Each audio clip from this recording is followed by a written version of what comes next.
So, my question is about affirmation and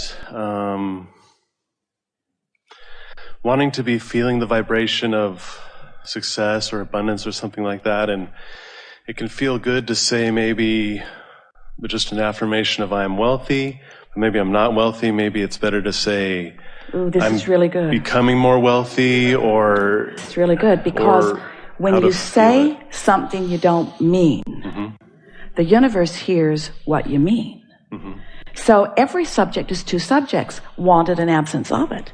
It's like a stick with two ends. So if you're feeling not enough money for whatever reason, and you decide that you're just going to affirm how much money you have or how much money is coming in that moment of that negative emotion, what do you think the universe is hearing?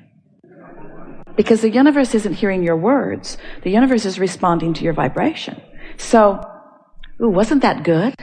Isn't that a good thing to know? And here's another nice way of looking at it. Do 100% of your affirming from the high-flying disc. And do no affirming from any other disc. Because it falls into the category of trying too hard and it just sort of activates something that you didn't mean to activate. That was really helpful too, don't you think? Yeah, so sometimes affirming it feels like helps bring me up to a higher disc, and then other times it feels like it doesn't. Well, if it does, then do it, and if it doesn't, then don't. Okay. In other words, you can feel when you're trying too hard. We've talked about focus wheels and different things. The focus wheel is really an effective tool because, do you know about it? Esther draws it on a piece of paper, and she puts two small circles in the center, one that says what she's reaching for, and then at the end she makes a stronger statement of what she feels she's achieved, and then about 12 circles around the edge. So she makes her statement of intent and then says something that doesn't compromise what she's going for. In other words, if you're saying I'm wanting to be financially abundant, and the reason that you're doing the focus wheel is because you are really trying to focus yourself into more abundance. You've already asked the universe for it, but you're not really feeling it, and so you're doing a focus wheel in order to focus yourself into more abundance. As you say, all the money I want is flowing to me, as that's not something that you believe, then that statement has a backfiring. Now you're practicing the wrong end of the stick. You're saying something you don't mean, and the universe is hearing what you mean. And so if you keep affirming under those conditions, you will reinforce how not enough money you feel. Does that make sense to you? Oh, Abraham, this is hard. I'm just trying. So that's when we say start with something general. There is all manner of abundance around. Well, if you believe that, then you didn't contradict anything there. So you made a statement that allows you to still float on the high-flying disc or move in the direction of it. Abundance comes in lots of forms.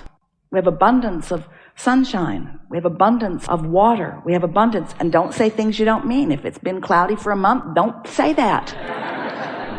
If you're in a drought, don't say that either.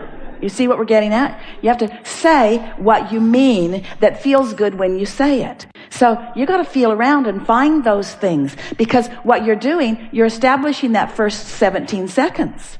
And the first 17 seconds that you establish is what's going to keep the momentum going. And law of attraction will help you find the more and the more and the more and the more. So two things are your objectives. One is you want to be on the high-flying disc if you can. The other is you want to be as general as you can so that you not compromise. And you want not to emphasize or add energy to, you do not want to affirm what you do not want. And so this is a little bit tricky thing that we are clarifying here. Sometimes by demanding what you want in feeling the absence of it, you affirm in opposition to what you mean to affirm. Esther had the most exhilarating experience a few weeks ago with these two little people that she loves more than life itself, her granddaughter and grandson. They went to the fair in Del Mar. And right from the beginning, they got off on different foots.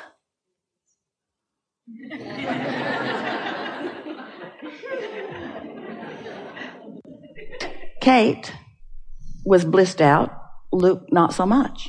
So the first thing that happened, Kate won on this spinning wheel, something she really, really wanted, because the man let her spin 3 times till she got what she wanted. Luke spun once and got something he didn't want and didn't get offered any more spins. Not fair, is it?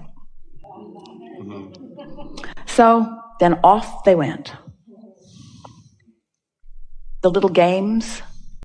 Luke plays basketball. He's really, really good at it. But there was a sort of rigged hoop. And Esther couldn't spend enough money to help him get one in. 3 more balls, please. 3 more balls, please. 3 more balls, please. 3 more balls, please. Kate threw it. First time, went in.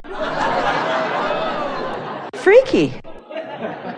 She won a great big Pegasus. So beautiful, pink and white. So as the day progressed, it was like that. Just more of the same. Kate won so many things that they had to make a trip to the car. They couldn't carry them all. And Luke said, it's like they don't want me to win. And Esther just observed. She wanted him to change his mood. She so wanted him to feel different than he did. She just wanted to shake him into happiness.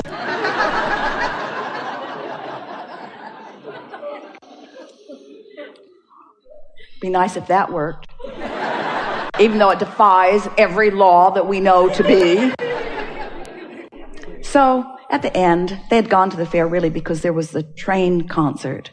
And all of them liked Train so much. And stage manager picked Kate from the audience to go on stage with Train.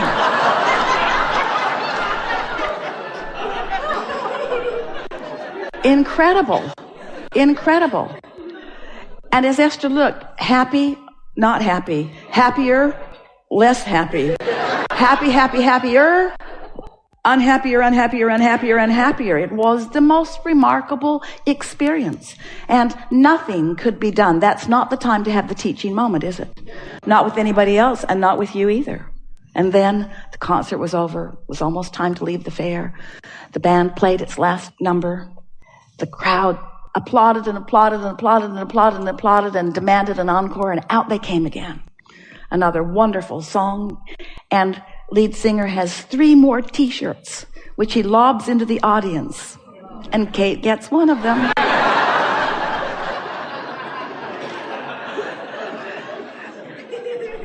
And so, as Esther watched this, because sometimes Kate is Luke, and sometimes Luke is Kate, and sometimes Esther is Kate, and sometimes Esther is Luke. In other words, we do not want Luke to seem synonymous with being out of the vortex, because he isn't out of the vortex. He isn't off his high-flying disc. He just was that day.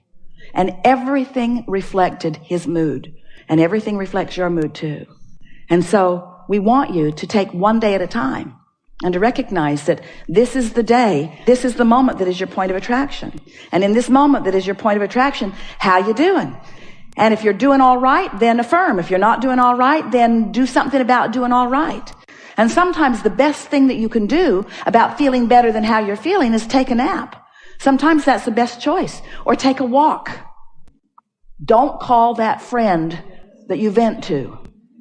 Don't vent. Don't verbalize. Don't affirm. Don't affirm with your words. Don't affirm with your mind. Don't affirm with your fist. Don't affirm. Don't affirm unless you're sure you're on the high-flying disc. It is our promise to you. As you know the difference, and you do. And when you're on the high-flying disc, you get more and more specific.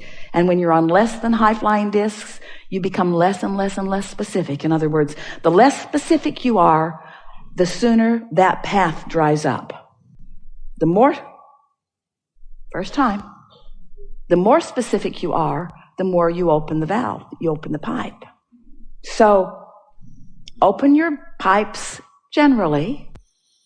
When you're sure they're open, then talk more about it, give it more airtime, more examples, remember more things. Have you ever opened a pipe just a little bit and every bad thing that ever happened to you flooded into your mind?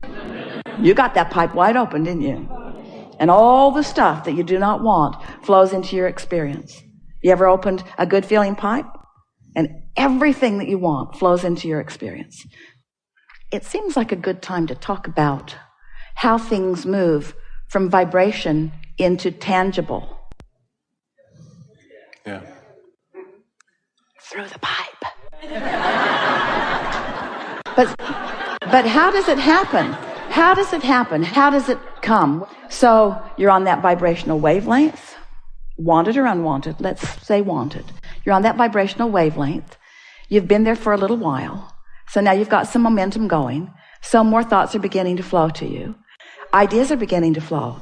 Can you accept an idea as a manifestation, as an early manifestation? Oh, here's an even better question. Can you accept an emotion as a manifestation? Ooh, it is, isn't it? So what's an emotion a manifestation of? It's a manifestation, an amplification, a demonstration of your vibration. Your vibration and what? Your vibration and its relationship to its subject. So the stronger the emotion you feel, not good feeling or good feeling, then the more access you have to ideas and future manifestations. You see how it works? So you want to not think about those things that don't feel good, and you want to think about those things that do feel good. But most of all, you want to know the difference, do you? So can you think about a lot of subjects that you've had, or a lot of conversations that you've had with a lot of people about manifestations as you've been sorting them into wanted and unwanted piles? Can you feel the futility of that? Can you feel how often that you were on a not very high-flying disc, and that was the time that you had a teaching moment with someone that you care about? Have you ever got after somebody about something that they didn't just demonstrate more of it to you? It's uncanny. You say, didn't I just tell you that? And they want to say, I don't know what came over me. I just had such a strong impulse to give you more of this thing that I know you do not want. I didn't mean to do it. I was just walking along minding my own business, and I felt inspired to annoy you, and I don't know where it came from. I don't know where it came from. So, helpful? Yes. Do you want to chew a little more, or did that satisfy it? Affirmations. Affirming when you're on that high-flying disc is kind of... And don't worry about it. If you're affirming something that you don't mean and it doesn't feel bad, then keep affirming it. Because there are things that you really don't want to do. Esther said, Abraham, I get this high-flying disc. You want me to get on the high-flying disc and then get on the high-flying disc and then take a walk, get on the high-flying disc and then write an email, get on the high-flying disc and then have a conversation with someone I care about, get on the high-flying disc and then. But Abraham, I have stuff I have to do today, whether I'm on the high-flying disc or not. You know, there's just stuff I have to do. And we say, well, we would like you to eventually get over that. We would like you to eventually get to the point that if you're not on the high-flying disc, that you just are unwilling to proceed. And you say, but I probably should go to work. And we say, then get on the high-flying disc. And you say, but I have to go tomorrow. I don't think there's enough time for me to get on the high-flying disc about that. And so we know that there are things that you have to do, that there are things that you are committed to, that there are action things that you have momentum about. But it is our promise to you that as every chance you get on the high-flying disc. It won't be long. If you wake up tomorrow with the dominant intent to get on the high-flying disc, you might not make it till breakfast before you fall off of it. But the next day, you get on the high-flying disc, and you might not make it till breakfast. But the next day, you get on the high-flying disc, you'll sustain it a little longer, and the next, and the next, and the next, and the next, and the next, until just with that simple intention of getting the day started by appreciating and finding something to feel good about, you'll begin to develop a propensity for finding it. It just gets easier and easier and easier and easier. And then within 4 or 5 or 6 days of it, demonstrations of it that you will relate to your determined reaching for it will be so abundant in your day that you will never again question the relationship between the mood that you are deliberately choosing and what's happening next.